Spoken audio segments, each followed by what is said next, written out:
Logging, and that means I'm trying to concentrate on the area right around Lake Washington and Bellevue. We'll touch on other places, but I'm certainly not an expert on any of this. Most of what I've learned has been word of mouth from people who lived here or from books. I'm a volunteer researcher with Eastside Heritage Center and also with Newcastle Historical Society. And we have lots of other people here today. Russ Segner is at the back table with the Newcastle books, 100 Years of Hidden History about coal mining.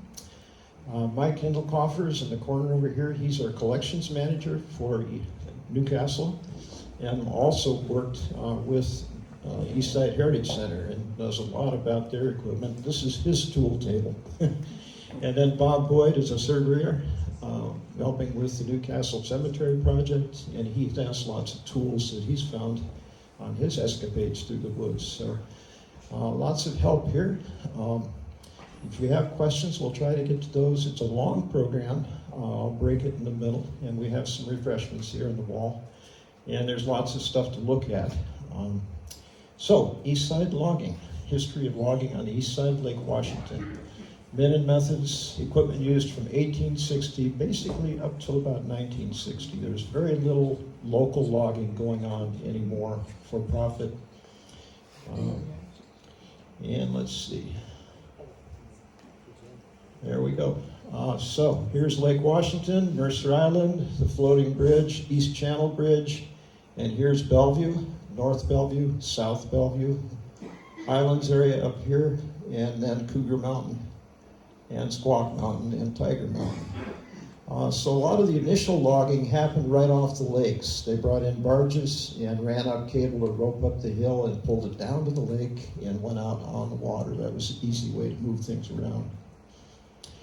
How did I get into this? I was manager for Cougar Mountain Park up here for 20 years, and out on the Shy Bear Trail, we found this amazing piece of iron. It's about 7 or 8 feet long and way too heavy to carry out of the park. And you notice it's broken up here at the top. It would have had round axles in these cup-shaped depressions, one here and one here, and probably a third up on top. So we started doing some research and found out this is logging equipment. So logging was going on up there in the park. I also did a little bit of logging on my own out of necessity. In the winter of 2003, we had a huge windstorm with 80-mile-an-hour winds coming out of the Issaquah Gap that knocked down tons of trees. We were cutting trees for about 3 months solid. This happens to be on Squaw Mountain, on the east side of Squaw Mountain towards Issaquah, and that's the trail.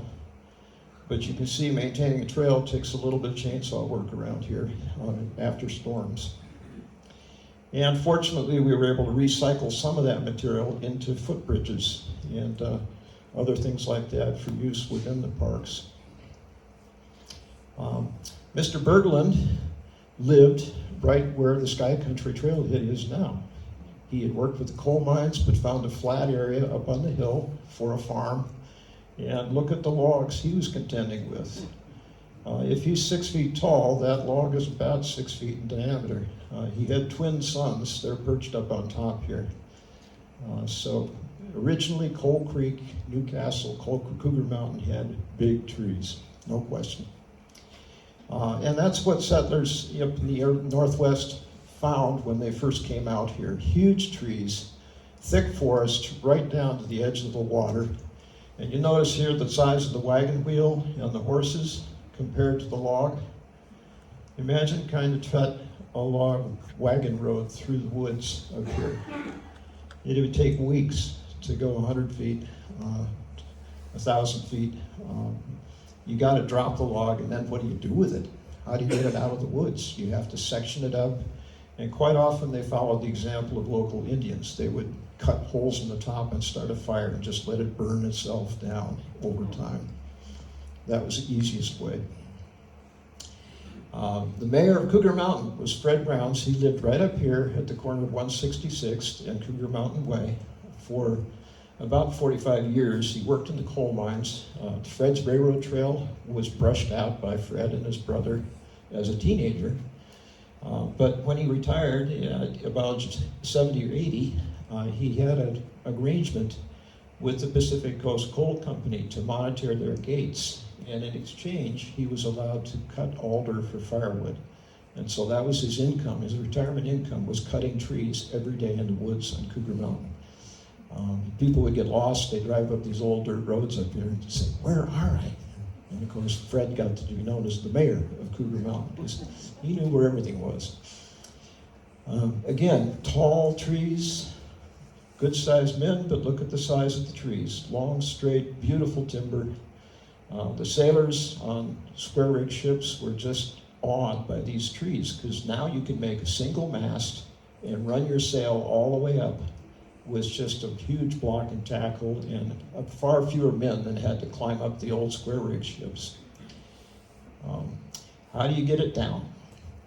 Well, they brought axes from the Midwest. A lot of our loggers were from Norway or Sweden or Denmark, northern England countries. They knew about axes. In California, they found big, big trees, and they finally decided we better weld a couple saws together and make a long saw. And so now, with about a 4-foot diameter tree, you want to have a saw that's at least 5 to 6 feet long, so you can pull it out the end and the sawdust will drop out and clear out the cut. That's important. This is the face cut or the falling cut. That gives the stump room to collapse and drop that direction. So this is basic physics, kids. Learn this in school. If you've got a vector, a tree with that much mass and weight, and you want to drop it in a specific place, you have to shape your cut so that the center here pretty much lines up with where you want it to fall. Doesn't always work, but that was a challenge. They took great pride in knowing where they were going to drop the tree. And you notice they're standing on planks here. So these are springboards. There's one over here against the wall and another one on this table. Those get them up above the flared base of the tree. You can't run a big wedge-shaped piece of wood through the sawmill. You want a nice, long, straight, continuous log like this. So a springboard got you above the brush, made it easier to cut, and got away from the flared base of the tree. Here's a hemlock, and the best steel, the best saws were made in Sweden, and so they were called Swedish steel, and as it went through the tree, you notice he's got it bent here, and so it's squeaking as it goes through the tree. As it's pulling it through the tree, it's singing. It's actually called a Swedish fiddle. It was the nickname for the crosscut saw. Here you've got the trees on the ground. Now what the heck do you do? How do you get it out of the woods? That's the challenge. And you have to take it into sections small enough for horses to pull out of the woods, or oxen. So he's got a crosscut saw and he's bucking it. He's cutting through to release that wood in a section. Quite often it would rock. As you got closer to the bottom, it would buck on you, or it would drop. In this case, a lot of this weight is going to want to drop, and so they'll probably have to undercut at some point. Here we had oxen from the wagon trains that brought people out here from the Midwest, and that was muscle power to pull the logs out of the woods. And you notice the guy in the front here with the can. This is the skid greaser.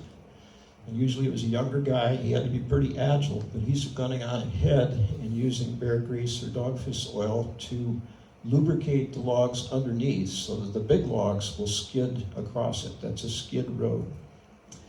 Here again, these are the crossing timbers that are being greased. And I think we got 10 head of oxen here. So big trees, lots of weight, but once you got them on the road, the skid road, you can slide them down to the mill or the lake. Coal Creek this is said to be the first bridge out here, made with log sections, stair-stepped up like Tinker Toys almost. It allows the water to go through, so if you get flood conditions, it will actually go through the gaps, and you don't need to square up the timbers, you just get them out here. And even the top of the bridge is actually a skid road. It's got the top of these round logs that will allow the big logs to skid over the top. You can see the crosscut saw and a pike pole for maneuvering the logs. Somewhere in this picture, there's a big mall. I forgot, it might be this guy. But a pretty good-sized crew with oxen to making the first bridge over Cold Creek. Probably in a location pretty similar to where the bridge is being rebuilt today. In Preston, they had a sawmill, open blade sawmill, about 3 feet in diameter, run by steam power. First water power from the creek, then later steam power, and in the 70s they were still running it with a gasoline-powered engine. What you found very quickly was that the saw will only cut this much distance. So what you did was mount a second blade above it. Now you can cut perhaps a 5 foot, 5.5, maybe 6 foot thick log, and that's just about what they've got on the carriage here. The carriage is on wheels. It's going to run on these rails and be pushed into the blades, which of course are cutting all the time. Now we got a big spruce, and this was very highly valued wood. It was long and straight and very lightweight.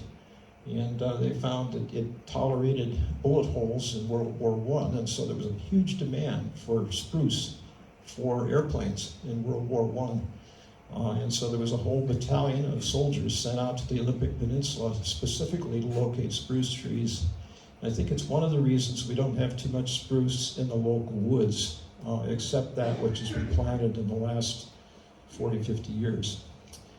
Beautiful straight wood. And again, they're high off the ground with their springboards. Now they're about 7 or 8 feet off the ground. But they can't sell this part of the tree. It's just too wide, too big. Seiler's crew worked up in Redmond. We think this is the boss, foreman, Mr. Seiler. And again, a falling cut on this side, a pretty good sized tree, probably getting close to 10 feet or better. There are a lot of classic pictures like this with the guys laying in the cut, and here they're standing on the springboards on either side. They have spikes in their shoes, a caulked boot, just like the one we have on the table over here. And the springboard is a long plank, but the secret to it all is a metal bracket at the very top. Not showing up very well. But this bracket actually has a sharp cup at the top end up here, like my hand. This is very sharp, and as you stand on the other end, it's pushing that up into the tree and anchoring the board in place so it won't go anywhere. You're still standing on the end of a plank, so every time you swing the axe, it's bouncing. So it's a springboard. And later on, they actually made parts of equipment out of springs from Ford motor cars. If you had good iron, they was string and flexible. Here are the boots, caulked boots. And a PV like the one we have on the wall over here. This is a cant hook because it's blunt. The PV has a sharp point on the other end. They're both for maneuvering the log, rolling it over, and pushing it from the end. And you also have climbing irons that were strapped to your legs so that you could actually climb the tree by poking these spikes into the side of the tree. Here we got now, the oxen have been replaced by a horse team on a log bridge. And Mr. Syak was actually in downtown Bellevue, logging that area with a horse team here on a skid road. In Redmond, we had the Brown brothers, Swedish guys. Again, crosscut saws, double-bitted axes, and nice straight split wood. Now in the 1890s, big innovation.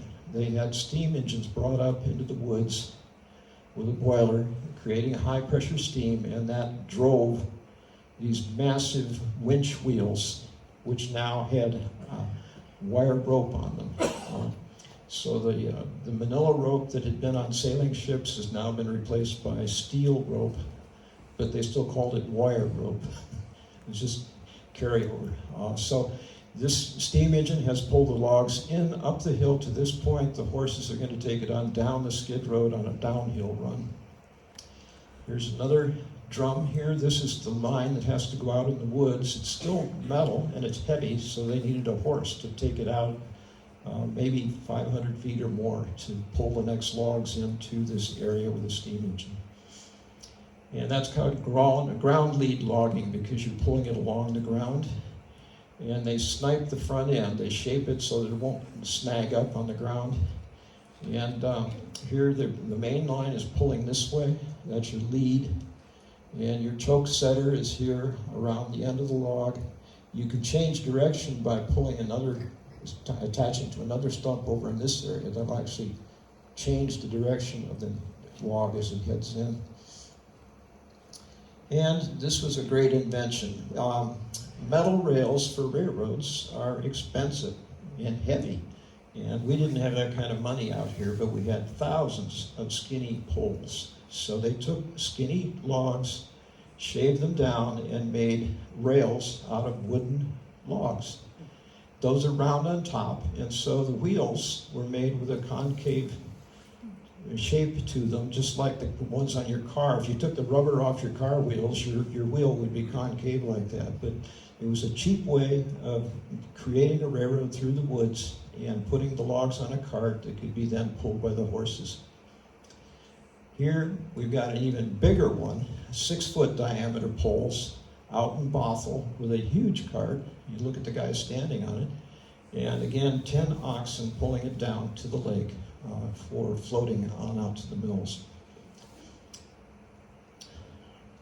Out in the woods, you had a single pole with cables going out in different directions so that you could swing it over one side, drop the lead down, grab a log, bring it up, and then swing it back over the railroad cars or the cart here and load up your cart.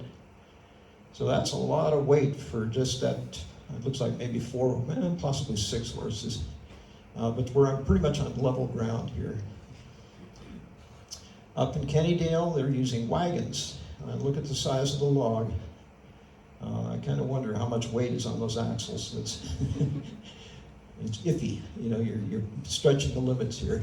But again, they had a flat plateau to work with, which was nice.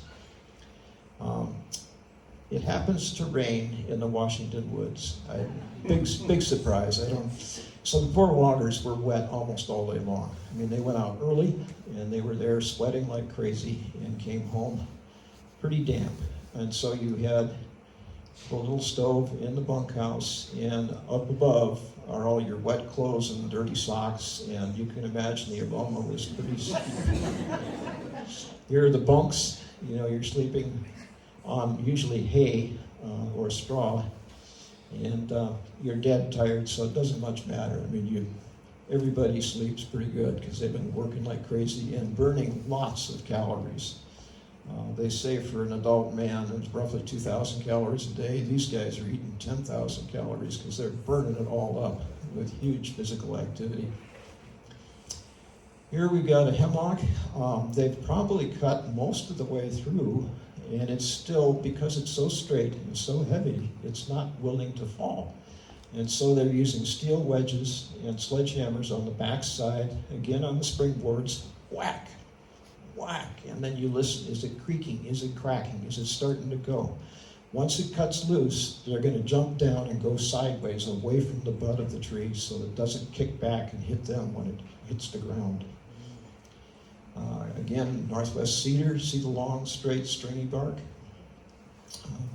Very unique wood, had oils in it that resisted rot and insects, and so it also split beautifully into shakes and shingles. We have some examples over here, and that's what was used for roofing material all over the Northwest for a long time. In the sawmill, you have round tops of your wood that you're not selling as timber, but you can fire your locomotive with it. So the horse is bringing these slabs down to be put in the locomotive. You notice that it's got a funnel stack and another inverted funnel on top so that any embers going up are going to be caught and drop back down in again. You don't start a fire in the woods that way, hopefully. And this is interesting. He's got a broad axe. You notice the blade is really wide. We have one over here next to the bench, I think. There we go. Bob has one, yeah. Great for flattening and making square surfaces like this. So if the lady wanted a fancy log house without chinking, you'd have a lot of extra work to make those square logs. Here he's making skis to get over the brush in the woods, and they're going to mount that steam engine on top of it. So it's a pretty massive scale of stuff, but a great idea. And here it is, pulling itself up the hill. You can latch onto a big stump at the top, and the engine is strong enough that it can actually pull itself up the hill to a new location. And now we've got the first railroad engine in the Northwest. Robert has a shirt with a picture of the ant on it. Russ has a picture of the ant locomotive. It actually worked in Newcastle for a while and for the coal mines, and was brought over here on the east side of the lake. Here it is up in Carriston and Taylor Mountain area, pulling these logs. These are disconnected trucks. They're little wheel sets that can be as close together or as far apart as needed to match the length of the log. That was the only limitation. Those were made by PACCAR down in Renton, Pacific Car and Foundry. Here's another gin pole being worked with the cable and loading things onto the flat car here. We think this is Cougar Mountain. Ted Lieber, who lived up here, gave me this picture, and it shows them climbing a curve. And Mike is an engineer and tells me that curved trestles are stronger than straight trestles. Straight one tends to wobble. If it's curved, it handles that sideways force a lot better. So again, that's look at the size of the trees and think of that on Cougar Mountain 100 years ago. Seiler's group again in Redmond, but look at the size of the tree. You know, if these guys are 5 foot tall, that's at least a 10-foot diameter trunk, maybe more if he's 6 foot. And there is a really long saw on the side there. It's hard to see. Here's more of a standard size saw like the ones we have here today. Saws were really special and very, very important. And basically you've got a chisel on either side cutting a groove, and then there's a raker tooth that follows it and chips out that wood. And then their gullet is this big area to take all those shavings, because it's got to get through 6 feet of log and then drop out in order to be ready for the next cut. So that's why you have a two-man saw, and you're pulling back and forth. And the sharpness of those teeth is really, really important. This might be your job, cutting that log in half, and it might take you half a day to do it. So you're thirsty, right? So you got a drink of rum there?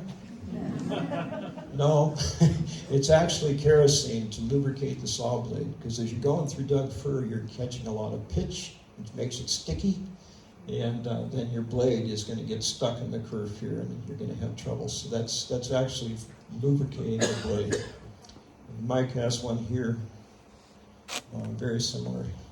I noticed both yours and mine don't have corks in them anymore, and they don't smell like kerosene either. Eventually they tried to have steam pistons and even gas-powered saws to do the same work. This is called a drag saw because they had to drag it out into the woods. Hopefully he had a horse to help him pull it through the woods. They're really heavy. And here at May Creek, just south of us down here, here's the line going up, coming off of Cougar Mountain, backing down the road because he's got all this weight wanting to come down, and the engine can act as a brake coming down slowly. And this could be the main line, we're not sure, but it shows pilings to get above a swampy area. But that happened right here, just a couple miles south of here. And they were using a Climax engine like this. The main boiler had 2 big pistons, one on either side, with a flywheel carrying the force into the center drive shaft in a universal joint, taking the power out to 4 wheels in front and 4 wheels in back. So you have an all-wheel drive locomotive.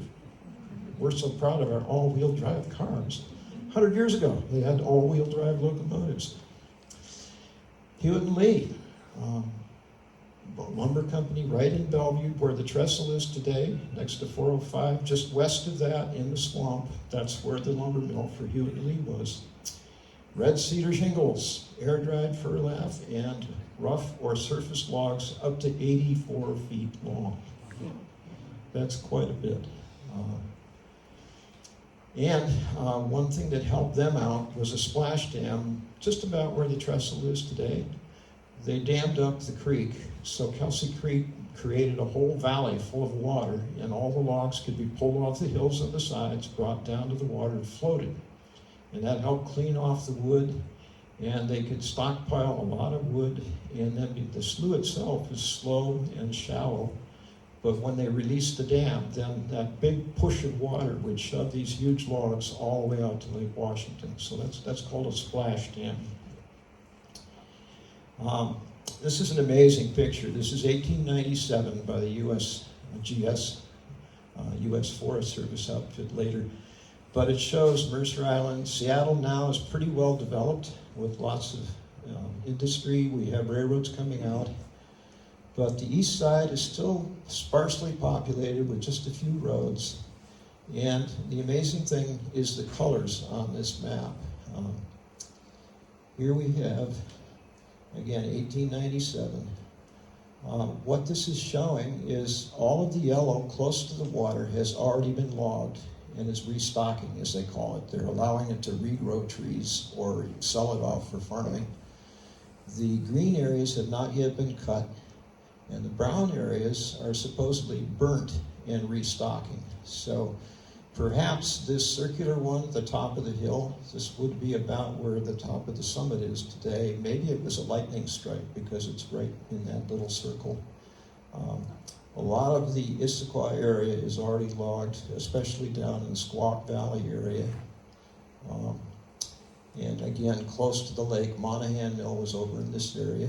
And right around the Coal Creek mines, all of this has been logged. They needed lots of lumber for the railroad ties and also for the props to hold up the roof in the coal tunnels. So they had done a lot of logging. And obviously the square boundaries mean that that was logged intentionally. Here's the code. It doesn't show very well, but burnt areas restocking are all of these brown areas. And there's still left the high ground for later logging, but they took all the easy stuff down along the lakes. 1897, even before the turn of the century. Here we are again, Hewitt and Lee. Now they've got 3 smokestacks and a planing mill and a drying room. Here's the green chain pulling the logs out of the pound up into the main saws. And you can see most of the area in Wilburton is still forested with tall trees at that time. Here's their engine coming up out of the Kelsey Creek Valley and joining the main line. And here's the bunkhouse, and probably not right in Wilburton. We don't have that photograph. This is probably from further north, but it's pretty typical. The horses have got their stables. The guys have got their individual bunkhouses where they have groups sleeping. And who can guess who the most important guy is in this picture? And how do you know he's the cook? He's got an apron. A guy with the white apron. If the food was good, the guys would hang around. If the food was bad, let's go work somewhere else. This is terrible. Again, you're burning 10,000 calories a day. You want good food. And the employers knew that, and they didn't spare anything to get food out to the guys. Okay, one of the most dramatic things done in the woods was climbing to create a spar pole. And here he's got those climbing irons attached to his legs, strapped on at the thigh. And he's got a crosscut saw hanging off his belt, and also a double-bitted axe. So his job is to go up that 80 to 100-foot tree, take off all the limbs, and cut the top off so that they can make a spar pole out of it. That's where they're going to winch all the logs into a central location. So here he is, all the way up, and he's used that saw to cut through the butt of the tree. Now he's got to be really careful. What's going to happen when all of that drops? The log's going to wiggle like crazy, so he's got to really hang on. But now he's got a nice clean spar pole, and the whole point of this is to rig it with cables to stabilize it, and also to run down to the steam engines that are going to run the cable up to the pulley and down to the log, and then lift it up in the air and pull it sideways to the landing where you want to drop it down and put it on rail cars or trucks. Look who made all the equipment. Washington Iron Works, Seattle, Washington. Again, around the turn of the century, they were making the essential equipment to run all this operation. Here we are now again, spar pole, and the cables, blocks, pulleys, and they're yanking the logs up in the air so they can maneuver them around. And here's the rail car at the bottom. So they want to get this log up in the air, bring it over, and load it onto the rail car right there. Here we are showing off for the camera. We got 6 guys on the log that probably weighs on the upwards of 3,000 to 4,000 pounds, all suspended by cables and run by the steam engines over here. So they were really proud of what they did. It was risky, dangerous business, but they made amazing things happen with just steam power and wire rope or cable. Here's a little bit of a simplified diagram, but it makes the same point. You're loading logs onto rail cars. You may be taking them from a truck or a wagon that's been brought in by horses or even oxen. Now we've got a Shay locomotive, and in this case, the tender is full of wood. It's burning wood. Again, we have a funnel stack to hopefully prevent fires. And the wheels are all geared, so each wheel is getting driven by the same amount of force. And the bridge now is made with square timbers that obviously came from a lumber mill. Good stuff. Here's a different engine. We're proud of our V8 motor engines. They had a 2-cylinder V8, but look at the size of the cylinder. This is a Heisler, and again, the force goes down to a central drive shaft. The wheels are linked together, so all 8 wheels are turning at the same time with the same amount of force. This is a different type of engine. This is a road engine because the wheels are linked horizontally and the pistons are horizontal. So this is mainly used where you have flat ground or very gentle grade, so you can go at higher speeds. And this one has a huge reservoir for water. This is called a saddle tank because this whole saddle above the boiler is full of water. It means they can run all day long without having to stop and re-tank up again. Here's a little one, Porter. Again, a saddle tank over the boiler. And they're just hauling cedar bolts that are about 4 foot long. So they don't need a huge engine or huge rails. But again, it's that special cedar lumber valued for shingles. And here's an early guy in the Bellevue area. This is his day's work. He's splitting shakes or shingles for the roofing. I love this picture. This is Mr. Everson taking a wagon load. This is probably a week's worth of work to create all these shingles for the roof. And it's just an amazing production. And here's our first schoolhouse up near Phantom Lake with a shingled roof and log sides and stumps all around the entry here, and big trees still up behind.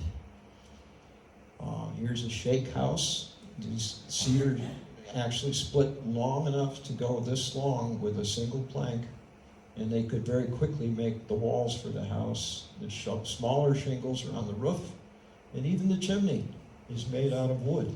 It's wood shakes. They lined it with cattails and lots of mud. And so over time that would dry out and you had to replace it every year in the summer. But it worked. If you didn't have a stream close by or a lot of rocks to work with, so you made do with what you had. The machine that helped later on create more of those shingles was a shingle machine. So you had 2 blades perpendicular to each other. The block of wood goes in here, and you slice off a thin layer of cedar, and then you trim the ends so they're all uniform length with the other hand. And so you're using your left hand to pull the slab off, your right hand to trim and stack. And so they got to be called shingle weavers. It's that same operation that you're doing at a loom with a weaving shingle. Up in Happy Valley, this is up way north past Bothell in that area.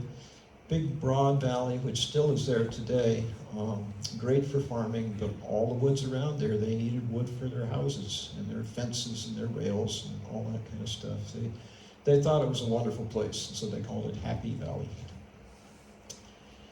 We found out very quickly the logs were just too doggone big. even for a double head saw like this. You can take a slab about this size, but they came up with a better invention, a band saw. So continuous band run on two big wheels, and then the log is on a carriage coming through it. And so they can cut a slab almost 4 to 5 feet thick with the blade like that. So that's a band saw. And here we are. Imagine having to sharpen that every day. And of course they're wearing gloves.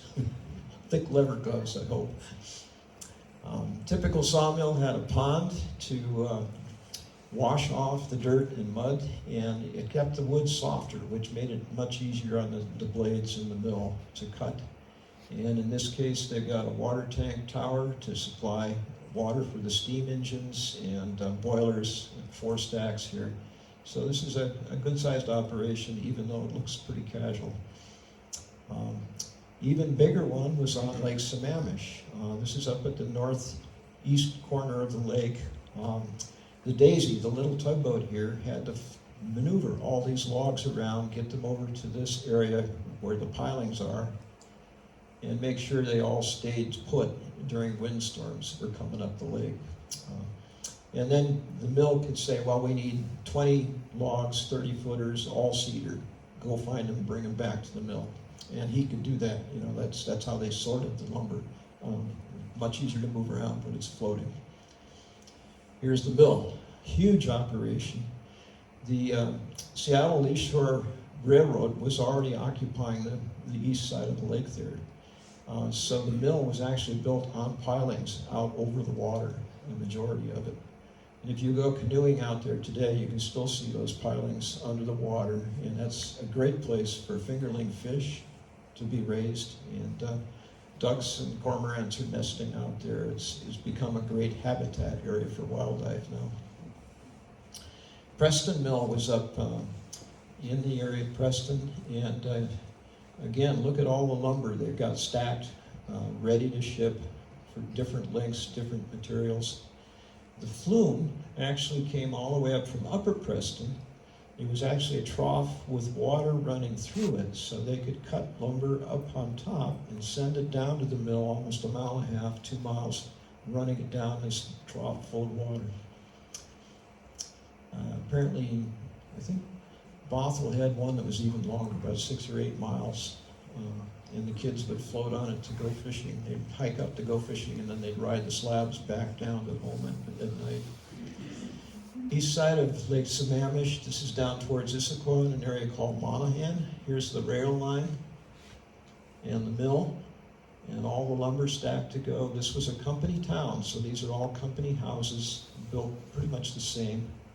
They have the initials of the people that were living in those. The mill caught fire, I think, 3 different times. Most of the houses were saved each time, but that was a standard problem in logging towns, in mill towns. Fires were a tough thing to handle. Here we are with a Shea locomotive, and this is an unusual design because the pistons are on one side and the boiler is offset on the other side to kind of counterbalance all that weight. So it's not your typical engine, but what happens is these 3 pistons are all driving one shaft that continuously links all the wheels at the same time. So very strong, very low geared, not fast, but very, very strong. And here again, here's the May Valley one, but now they're burning coal from the Newcastle coal mines. This is probably the top area of Cougar Mountain up here above. And we're told that this logging camp was, again, close to Mr. Berglund's property, close to where the Sky Country Trailhead is today. And you notice they're stacking their own wood to fire their own stoves in the rooms to keep the guys warm at night. So Washington Lumber and Spar cut the top of Cougar Mountain over a period of about 2 to 3 years. And this would have been one of their camps. Just a day's work.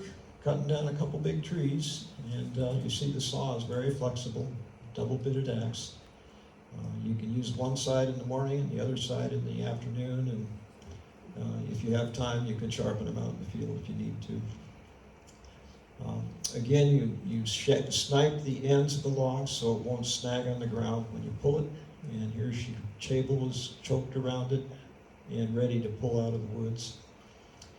And here's your spar pole with a couple guys up top. So you can imagine how tall that is. We're looking at probably 100 feet, steam engine down at the bottom. And now they're building special rail cars that actually have the steam engine all mounted and ready to go on the rails to come out with all the power you need once you've got your spar pole rigged. And they even brought their own pole at some point and had their own boom to help load things, again with steam power right here. Heroes of the woods. All of that wouldn't happen if things weren't sharp. And so these guys are with a big mill operation, but because you can tell by the number of saws they're sharpening, but very meticulous, often had to work through the evening with the saws that have been brought in and adjust all of those teeth so they're all the right angle, the right sharpness, and the same height, the whole length of the saw, so that it doesn't jam up or bind at any one spot. So just like the cook, very, very important people, rather unassuming. Double drum yarder, now we got one to run the upper cables and another to pull the logs in. And here we've got a crosscut saw. They may be cutting firewood to feed the boiler, I'm not quite sure. Up at Juanita, partway up Lake Washington, this is a park today, but at that time the road came right down and they were dumping the logs into the lake to be floated, cleaned off, kept moist, and easily maneuvered around. He's using a pike pole, and again, he's got spikes on his feet, so even on that slippery, wet log, he can maintain a grip. Preston Mill, again, saws, little carts to handle the smaller wood. Looks like they've got the younger boys doing that part of the job. It was important to have a roof, finally, to keep all the equipment dry in the rainy season. And here we are down in Seattle, near the docks. Look at the size of the logs that are coming in. It's important to impress these guys because they have the money to fund the mills and pay all the loggers. And so you wanted to keep the investors happy. And one thing that kept them happy was showing them these big logs being shipped quite often to Alaska, Hawaii, Japan. There was a market all around the Pacific Rim for good quality, large wood. And northwest corner of Lake Sammamish, Weber had a shingle mill. Now look at all the bundles of shingles that these guys have made. They're ready to go. And here now we've got electrified motors running the saw blades, and he's got gloves on his hands. So grab the one that's sliced off, pass it to the other hand, and trim the end, and start your stack next to the equipment. We have a PV over here on the wall. And again, that's for rolling the logs over or pushing them endwise. So you had swamp rats using the pike poles to maneuver all the wood when it's out in the water. Again, a dangerous job, but they felt like they were very talented guys and had a good sense of balance. The longer the pole was, the easier it was to balance and get some leverage. And a lot of our wood was being exported or sent again around the Pacific Rim. So there were ships built to take wood, and sometimes they'd even cut holes in the bow and the stern to get wood in below deck on some of the bigger boats. And Wawona was our big schooner. You can see the lumber stacked on the deck here. So a lot of lumber. Because they have that long mast, they can run the sails all the way up and down. They don't need guys to climb up there and hang 4 different sets of sails anymore. They can do this with the prevailing western winds. And now we have gasoline-powered trucks out in Redmond. First truck was kind of an odd affair, again with wooden spoke wheels, but look at the size of the log they're getting out of the Redmond area. And the forest. The sense was that the forest goes on forever and ever. We'll have trees forever up here. That was the attitude in 1900. Pack car now is making trailers with a long pole connecting the rear wheel to the front, and so you can extend it for longer and longer logs if you need to. Open cab, you got a lot of weight and momentum here, so if it ever gets loose from you, you want to abandon the truck and jump out the side rather than smash into the building or you go into the lake. Homesteads in the woods, quite often, were stump farms, and you wanted to maintain your livestock and keep them in, safe from the animals and not running away, so you had wooden fences, shake walls, and shingle roofs. And the land that had been logged became stump ranches. And so the big job was getting rid of these stumps and trying to create level ground, often by digging out roots and severing them. Mike has repaired some stump pullers that were big engines with chains and props to lever the stump out of the ground if the challenge. Most guys cut a hole in the top and started a fire and then let it burn for weeks and months at a time. Or if you had enough money, you'd get dynamite and start putting it on underneath and blow up the stumps. And Bob has a couple stories of encountering that out in the woods. Sure, stand up so we can hear you. So we're up here looking up behind Arlington. I'm a retired surveyor. And we're starting to come down to the woods. We're starting to come down. We're starting to come down to the woods, and all of a sudden this little kid shows up. My mommy shoots stumps. What the heck? So we're working along there, and all of a sudden he shows up again. My mommy shoots stumps, and then he disappears. Okay. So we picked up all our stuff. We're walking down the road, and this road is overgrown. There's a big old stump out there, maybe a couple 100 feet. It's there 1 minute, and it's gone the next. Boom! Man, I pulled my face up out of the mud. And I go, wow, where's that little kid at? And the mommy comes around the corner. Oh, I'm sorry. Ay.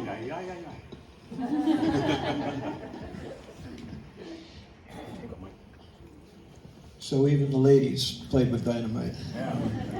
I'm told 4th of July was quite exciting around here. They'd blow up stumps as a celebration.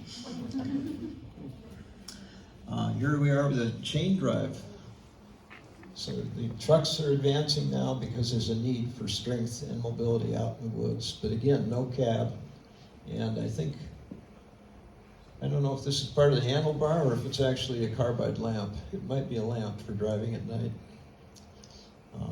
This is a GMC truck, wooden spokes, roped with cables, but again, an open cab, so you can get out of there if you have to.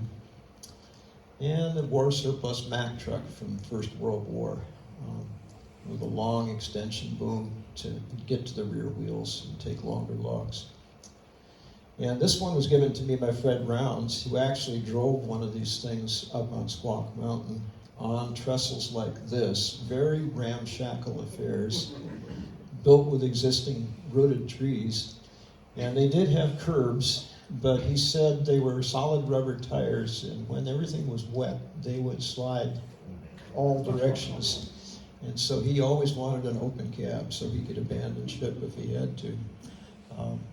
But that's what the old logging roads were like up here, and that most of those now have been converted to hiking trails on Squawk Mountain and Cougar Mountain. So they found a way to get around in the woods.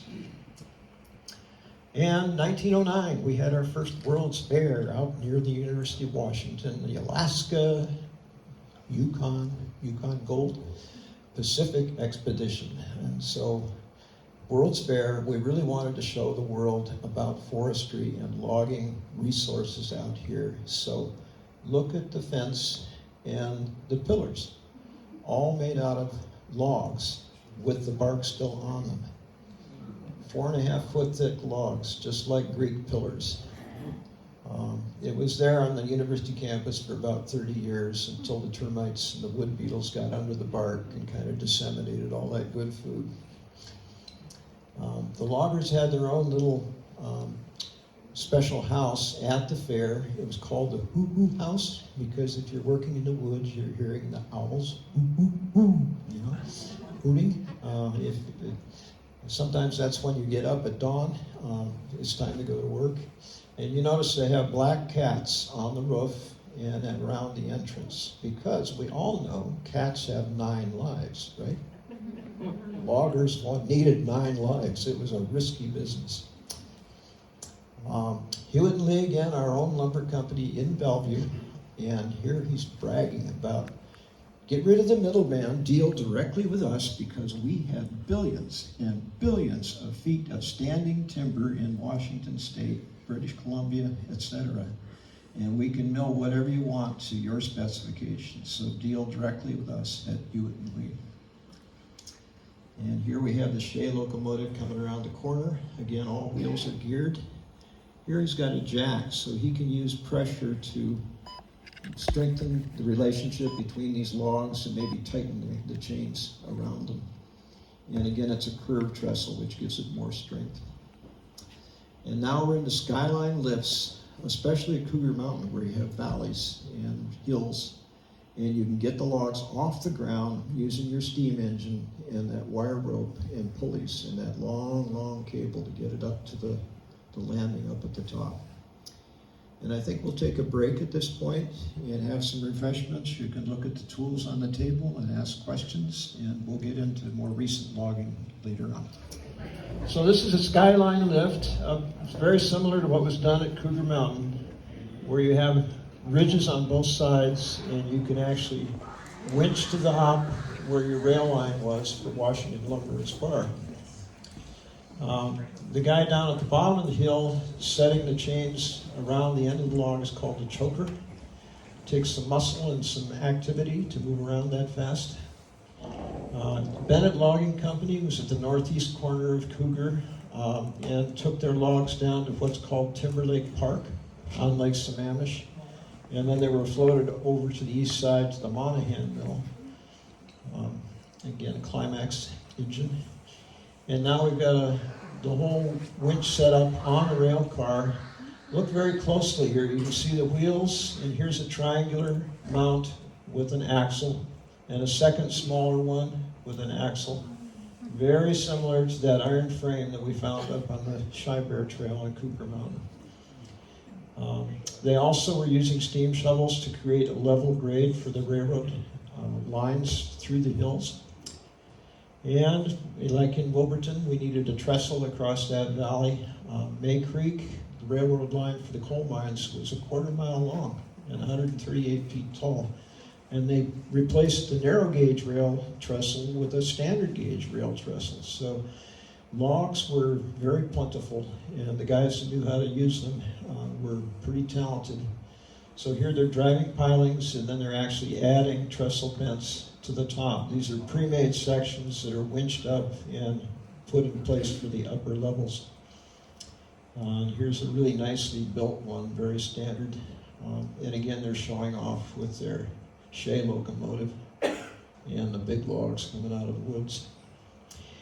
Washington led the nation. In 1919, we had 56,000 men or better employed in the lumber industry, and we were producing a huge amount of lumber, more than anybody else in the state. I believe these are hundreds, thousands, and millions, so we're looking at almost 5 million board feet of lumber and 7 million or more shingles, and they say in thousands. So are we talking billions? I don't know. My math is not that good. But again, we were $180 million in 1919. So it was a big, very productive industry. We were #1 in the United Nations in production of lumber. Also got used for ships on Lake Washington. This is a steamboat for the Anderson Company. And airplanes, frames and ribs. This is the Boeing Company making airplanes for World War I. Here we are with the trainers and even a tri-motor being built in the old building there. Again, spruce lumber was very lightweight, very strong, and very straight grain, so it was valued for aircraft. And here's a big shingle plant now with big electric motors driving those blades, and this what they call shingle bolts are coming down the conveyor belt here. And electric lights overhead, so they had good visibility. A lot of us older folks like me can remember driving around at night and seeing these glow-in-the-dark wire cages. They're burning the sawdust. They had so much sawdust they didn't know what to do with it, so they were actually burning it. Sometimes it created heat for the boilers, so you had preheated water going into your steam engines. But mainly you were just trying to get rid of a waste product with these sawdust burners. And this one was out in Hobart, ran for over 60 years. In amazing log ponds. Some of the pilings are still out there in the ponds. And again, the railroads made a lot of this stuff possible. And you can tell by the different colored lines here. There are main lines around Lake Washington and Lake Sammamish. And then there are spurs from Hewitt going over to Northrop and over to Lake Sammamish and on up to the coal mines in Newcastle, coming out to Squaw Mountain and Taylor Mountain, and going up from Hobart into Taylor and Carriston, and pulling log off these mountains up above, and swinging through the Seattle watershed all the way out to North Bend, and Snoqualmie Falls and Falls City, going all the way on up to Bothell. So lots of different railroad lines interconnected, using each other's switches and sidings, and that transported all the equipment. It was easier to get around by rail than it was by roads back at that time. This is 1920s map. Is that standard or all new? Most of it was standard by then. And same thing in the woods. They didn't know what to do with all the branches and treetops that they had cut down. What everybody wanted was open ground and sunshine so they could grow crops and have pasture land for animals. And so the standard practice was to burn the slash, hopefully during the rainy season. But the old timers said that from July through October there was smoke in the air everywhere. You know, the fires just couldn't be put out. The only thing that would put them out were the fall rains or the winter snows. It did probably add some phosphorus to the ground and make it a little bit more productive in terms of minerals and chemicals. PACCAR again in Renton, making connected rail cars now, big steel beams connecting, much stronger for heavier lumber. And now, because of World War I and tanks that used Caterpillar tractor treads, they did the same thing. They started developing cat tractors for bulldozing and also for pulling logs out of the woods. So now the horses and mules and oxen have been replaced by a gasoline or diesel-powered Caterpillar tractor using that Caterpillar action to go through the woods. And the more you drag on the same area, the more deeper the trench gets over time. So those skid roads sometimes became trails and sometimes became streams. The water came down that channel. Gasoline engines were developed initially for outboard motors on the water, but they found that they were small enough they could be adapted to a chainsaw. Somebody came up with a great idea of a continuous chain with hundreds of teeth, all sharp. And so now you're not pulling a long saw back and forth, but the saw itself is rotating through the wood and cleaning out all that sawdust as it comes through. And you can oil the chain back here in the engine. So these were good inventions. They were very heavy. They were hard to get started sometimes, and especially in cold weather, but it was an advancement and kept improving year by year as time went on. I think Mike has, 6 or 7 of these, different ages. And this is pretty typical, 7-foot stump. And you notice they're wearing what they call tin pants, and now they've got metal helmets on their heads. The clothing is basically canvas, heavy-duty canvas, treated with wax or paraffin, and that's to make it waterproof, but it also, in cold weather, gets very stiff. And so they called it having tin pants and tin hats. So they call it tin wear, and you could actually buy it. It wasn't cheap, but you might live in that for 2 or 3 years, and it'd save your legs and your arms from getting butchered by the saws. So tin hats and tin pants in the woods. Now again, the metal hat, he's undercutting because the log is going to want to drop into the channel there. It needs to separate. You got to do that cut first before you start cutting the top. And here, chainsaw. This is probably a 5-foot bar supporting the chain and rotating through, and all the sawdust is actually being thrown out at that end at this point. But he's going to have to undercut later and probably open up or pull sideways. Physics is a big deal out in the woods. You got to think, where is all this weight going to go when I release it, and how can I cut it without the blade itself getting stuck? So it's a challenge all the time. You got to keep thinking.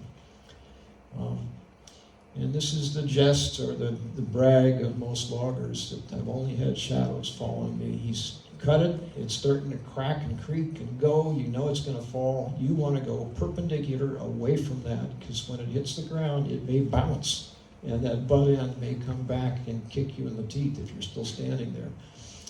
So, got to listen to what's going on. Now, you're not sniping anymore, you're raising the end with this arch to get the log off the ground, and you can drag it out of the woods with the mobilized tractor.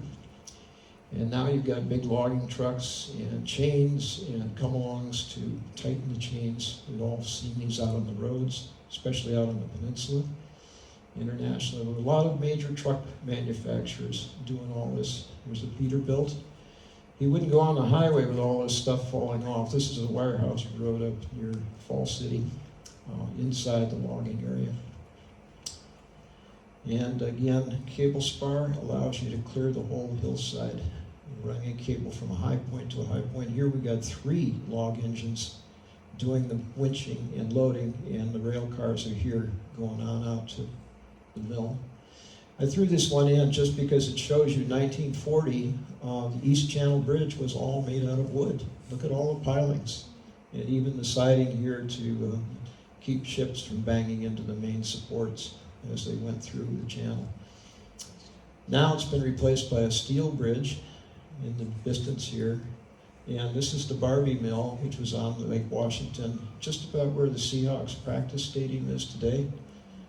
And they're dumping these big logs, again, into the lake to be floated down to the mill.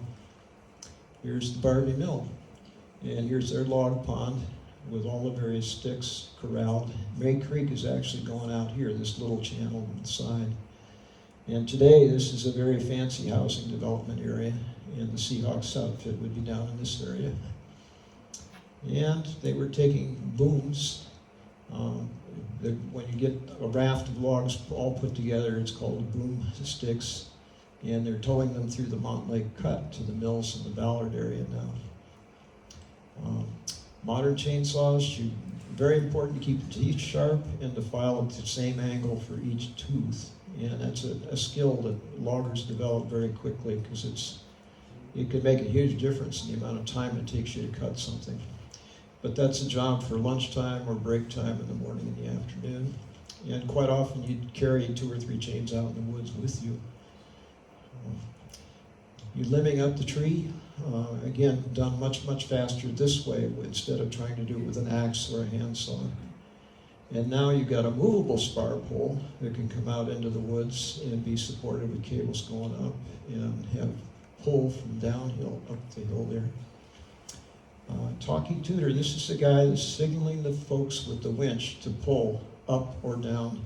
And the log is going to be raised in the air and swing around and may clobber somebody. So they had a whistle, and it would go toot, toot, and that meant you were going to be pulling the log. Watch your head, watch where you are, be sure you know where you are relative to that cable. And that's how Poo Poo Point got its name on Tiger Mountain. Boop, boop. That means the logs are going to move. That's actually the origin of that. Nowadays, on flat ground, they have harvesters like this that actually come out and grab the trunk, have a horizontal blade that slices the whole thing off, and then they can tilt it back in the cradle and run it back to the deck area. So everything's done by one man with a whole lot of mechanic and stuff. This is level ground, which we don't have a whole lot of around here. And again, a modern yarder, get the logs off the ground. But you've got strength, you've got four-wheel drive. And you've got a big deck area and a special crane with brackets at the end to lift up the log and maneuver it in between the stakes here on the logging truck. All mechanized, and wire rope is making all this possible, having that strength of the steel available to haul things. Question? Yeah. The picture you showed just like two before, was that old growth or was that second growth? There. Oh, the trees around it? Well, I mean, but they're logging. Uh, A lot smaller than what we were seeing earlier. It seems. yes, it is. That's true. This may be second growth. It's hard to know exactly. I'm not sure where this one was taken. Yeah, these look to be about 1.5 to 2 feet thick at the most. So you're right. They're not the big 5, 6, 7 foot diameter trees that we were seeing earlier. And that's, most major logging companies have the attitude that timber is a crop and can be harvested on a 60-year rotation. You get enough to make 2x4s and 6x6s, and that's worth harvesting and selling. And then they'll replant. The problem is it's a monoculture. They replant with the same Douglas fir species, and it's all the same. And it's not as good for wildlife or recreation, or probably for climate. We're not 100% sure. And you're also depleting the soil every time you do that. So there's a lot of experimentation going on with biochar and actually even waste from sewage factories being cleaned and thrown out into the woods to try to fertilize areas. But then you got expenses getting machines out there and keeping people out until it settles in. So there's a lot of controversy about how best to do this. But we're not going to have trees forever like we thought we were, I guess, is the main point. Steve, a related question. What is the time frame when the major old growth logging was going on here? It varied by company and by area, but basically I think 1860 to 1920. And a little longer for higher areas up into the Cascades and the Olympics that hadn't been got to earlier. But the easily accessible log growth is pretty much gone, unless it's in a national park. Here they're bragging about having their wire lubricated, because if you leave this out in the rain in the woods, it's going to start rusting, and that's a real problem. So you want to have it lubricated and take care of your wire rope. And now you've got mechanized cats that can go out in the woods with those big winches. You're not using steam anymore, you're using diesel power. And here are the blocks. The big one is 800 pounds, and the small one is 25. So you can see Weyerhaeuser had a big operation, and they were moving lots of stuff and collections of lots of logs. They had a huge amount of weight to them.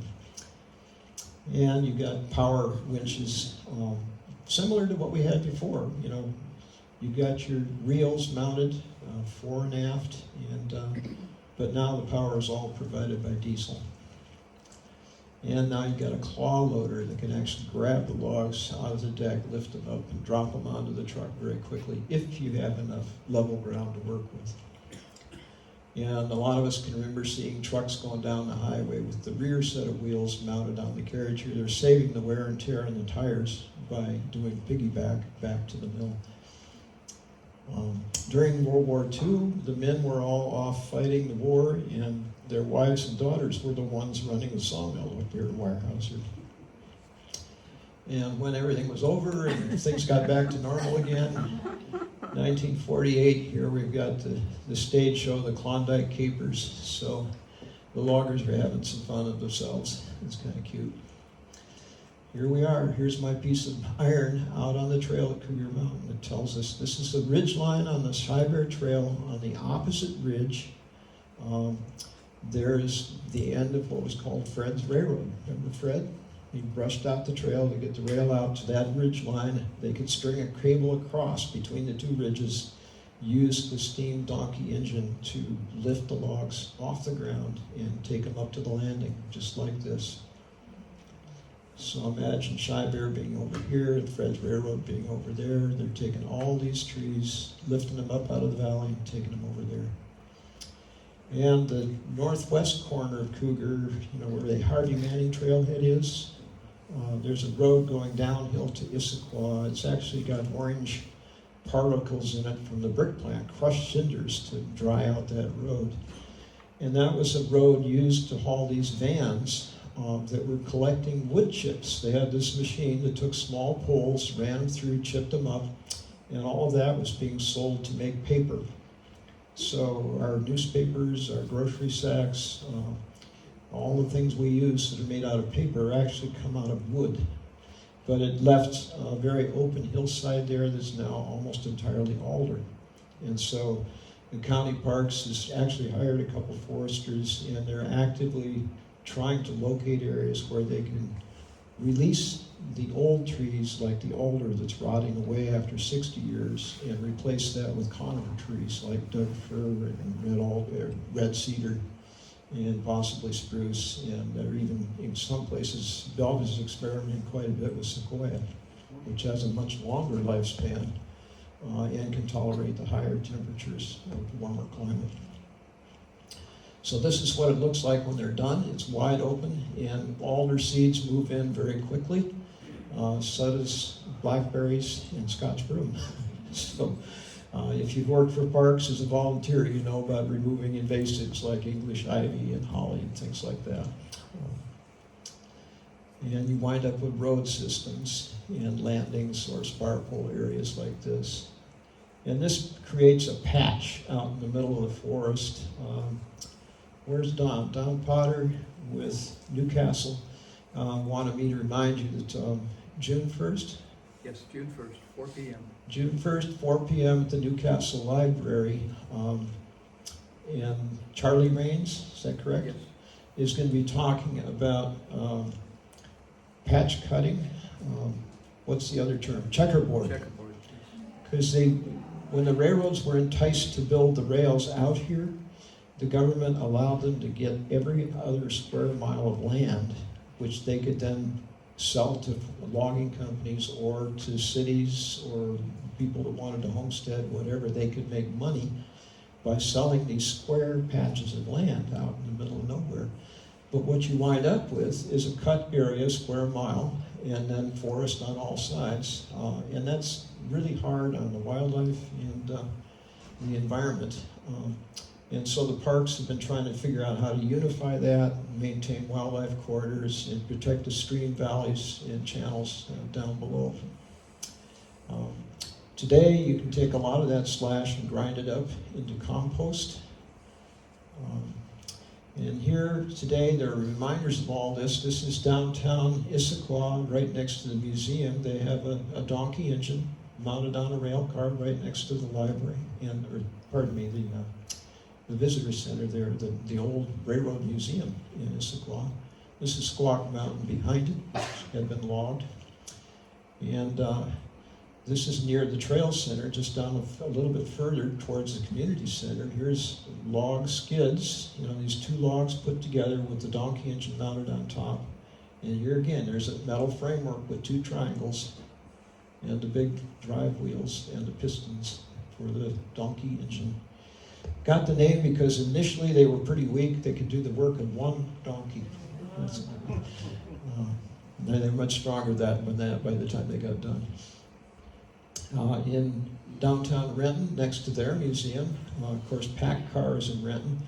Here are the disconnected rail trucks. They made these wheels that fit the rails, and you could run the logs between them to create a connected car. So a big cedar log on disconnected trucks at the Renton Museum.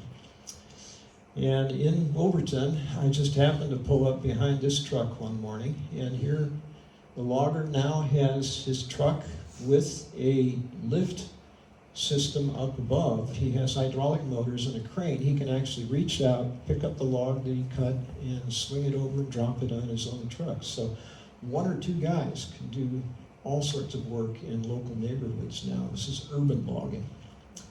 And here we've got a tree over a house that was getting into the wires, and the roots were getting into the sewer lines and the water lines between the houses. So having a 100-foot crane available to take it out was very efficient. And again, the guy had to climb the tree. Then you have to buck up what's left section by section. So he's still got the safety harness, he's still got the climbing irons, but now he's got a helmet and goggles and a power saw to do that work. And here's one that ripped off in the last windstorm. Just this last year, a big cottonwood branch came down on the house below. And so the decision was to take it down. The boom truck down below can only reach to this level. And so the climber has to keep going on up and take it down section by section. And work in a kind of a precarious area, about 90 feet above the ground, and drop this piece by piece to a place down in the street to get out of there. So this is urban logging going on just today. Out in the woods on the Coal Creek Trail, here's an old cedar stump, and you know what these are now. These are those springboard notches. So you can put that plank in and you have a level platform to work and cut the tree right here. But look, it sprouted a whole brand new tree. Looks like hemlock growing up out of the stump. So that's a nurse stump now. It's nursing the new tree. And here's a new piece of equipment, spider legs for a sloped driveway. It can stabilize, and then it has hydraulics to run all the way up here. Here's the guy in the boom working on the tree that belongs to the neighbor without getting into the power lines or dropping it on the roof of the house. So modern mechanization is still going on, urban logging. And we still have these wonderful reminders out on our trails in the woods. This is on the access trail to the Coal Creek, right up by Forest Drive there. And again, lots of springboard notches. We know this tree was probably close to 100 years ago, 1920s or earlier. And Parks has been able to utilize some of this stuff. We made bridges out of the bigger, stronger stuff.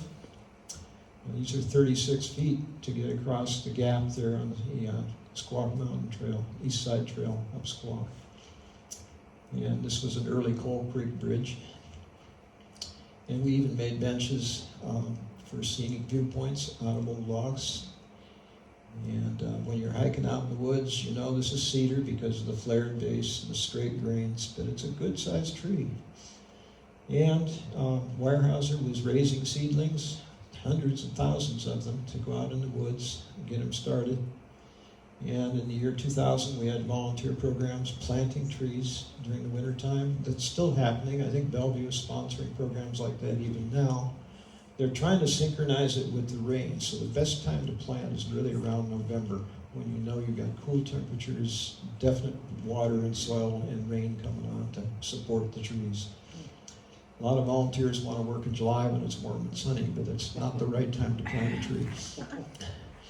And King County Parks has these placards out in the woods now talking about removing the alders, which are dying off anyway, and then replanting with conifers and trying to get a diverse forest up here on Cougar Mountain. And I did make this sign up on the Klondike Trail with pictures of logging, very much the same thing we just showed today, and a history of local logging. So that's out there. You can take your families out and show the kids what happened here 100 years ago. And if we wait another 200 or 300 years, those new firs will be big trees. So Doug fir, 500 years on average. Cedar, 700 years on average. Sequoia, 1,000 years, 1,200 years. If climate conditions keep going, that's the big question mark right now. So these were the Eastside Logging companies I know about. I'm sure there were more. There were lots more small ones, but I'll leave this up if you want to copy it. There's another piece on the table over there. But we have a lot of history on these hills up behind us here, and I hope as you hike around, you keep this stuff in picture and kind of admire the courage of those guys that did all this work 100 years ago. So thank you. Thanks for coming.